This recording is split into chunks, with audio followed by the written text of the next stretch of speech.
සල්ලි හොයන්නේ නැති අය Facebook වලින් එහෙම කොහොමද රීච් එකක් හදාගන්නේ කොහොමද සල්ලි හොයන්න හැටි කියනවා. ඉතින් හැබැයි 2026 මං ලේසියෙම Facebook වලින් සල්ලි හොයන හැටි ඔයගොල්ලන්ට කියලා දෙන්න. ඉතින් මේකට මුලින්ම ඔයා කරන්න ඕනේ දේ තමයි ප්‍රොෆයිල් එකෙන් page එකක් හදාගන්න.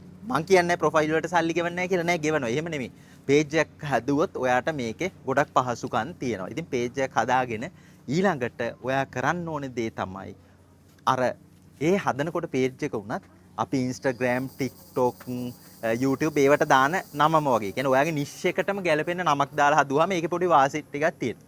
ඉතින් ඊට පස්සේ හදලා ඔයා මේක පිටරට ටාගට් කරන්න ඕනේ. ඒ කියන්නේ හොඳ මුදලක් ගන්න විතරක්ම නෙමෙයි ඉක්මනට CM tool ඔන්න වෙනවා. ඔය UK, කැනඩා, ඕස්ට්‍රේලියා ඒ වගේ රටවල් වලට කරාම ඒ කියන්නේ මොකද ඒ කියන්නේ ඇඩ්වර්ටයිස් කරන්න ගොඩක් ලොකු ඔඩියන්ස් එකක් ඉන්නේ. ඉතින් ඒ වගේ රටක් ටාගට් කරාම ඔයාට එතන වාසියක් තියෙනවා. ඊළඟට ඔයා මෙහෙම වීඩියෝ කන්සිස්ටන්සි දාන්න උතන. කන්සිස්ටන්සි දාලා ඩබල් ඩවුන් කරන්න ඕනේ. ඒ කියන්නේ ඔයාගේ වීඩියෝ එකක් හරි page ඒ කියන්නේ ෆොටෝ එකක් හරි ටෙක්ස්ට් මොනවා හරි ටෙක්ස්ට් නම් ඒ යන දේ ඒ කියන්නේ මොකද Facebook වලට රීල්ස් දාන්නත් පුළුවන් ෆොටෝස් දාන්න පුළුවන් ටෙක්ස්ට් දාන්න පුළුවන්. ඒතකොට අපි හිතමු ඔයාගේ වීඩියෝ එක රීච් වෙනවා. ඒතකොට මේ මොඩල් එකේ වීඩියෝ තව කරන්න ඕනේ. ඒවා ආයෙ රීපෝස්ට් කරන්න පුළුවන්. ඔයාට මාසෙකින් දෙකකින් ඒක ගැටලුවක් නැහැ. ඉතින් අන්න එක ඩබල් ඩවුන් කරන්න. එතකොට ඔයාට රීච් එක ටක් ගාලා ගන්න පුළුවන්. ඉතින් මේ වගේ සරල ක්‍රම ගොඩක් ඔයාට වැදගත්. මේ දැන් අපි කියමු ඩබල් ඩවුන් කරන්න කියලා. එතකොට ඒකට කොහොමද ඔයා මොන වීඩියෝද රීච් වෙන්නේ කියලා බලන්න. ඉතින් ඒක Meta Business Suite එකට ගියොත් ඔයාට බලන්න පුළුවන්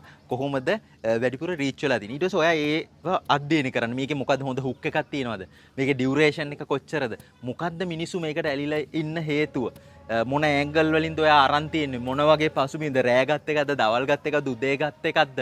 මොන වගේ සවුන්ඩ් එකේ තියෙන ඒවා ඇනලයිස් කරලා ඔයා ඒ මොඩල් එකටම ක්‍රියේට් වෙනවා. එතකොට ඔයාට මේ නිෂ් එකෙන් ලොකු ගමනක් යන්න පුළුවන්. නිකන් අපි ගොඩක් අච්චාරු වගේ එක එක ඒවා දානවට වඩා අර ඒ යන මොඩල් එකේ දිගටම කරාම ඔයාගේ රීච් එක ගන්න පුළුවන්. ඉතින් ඔය වගේ සරල පොයින්ට් වලින් ගොඩාක් හොයන්න පුළුවන්. දැන් අපේ මේ වීඩියෝ බලලා ගොඩක් අය Facebook, YouTube වලින් එහෙම මුදල් හොයන. ඉතින් ඔයාටත් මේ දේ කරන්න පුළුවන්. ඉතින් මේක ඉගෙන ගන්න අපේ ෆ්‍රී වීඩියෝස් බලන්න ඊට අමතරව ඔයාලට පර්සනලි හරි උපදේශයක් ඕන නම් අපිට WhatsApp මැසේජ් එකක් දාන්න. ඉතින් අපි මේකට ලස්සන පිළිවෙලට කෝස් එකක් වගේ හදලා තියෙනවා. ඒකෙනුත් ඔයාලට ප්‍රයෝජනයක් ගන්න පුළුවන්. ඉතින් එහෙනම් අපි තවත් වීඩියෝ එකකින් හමු වෙමු.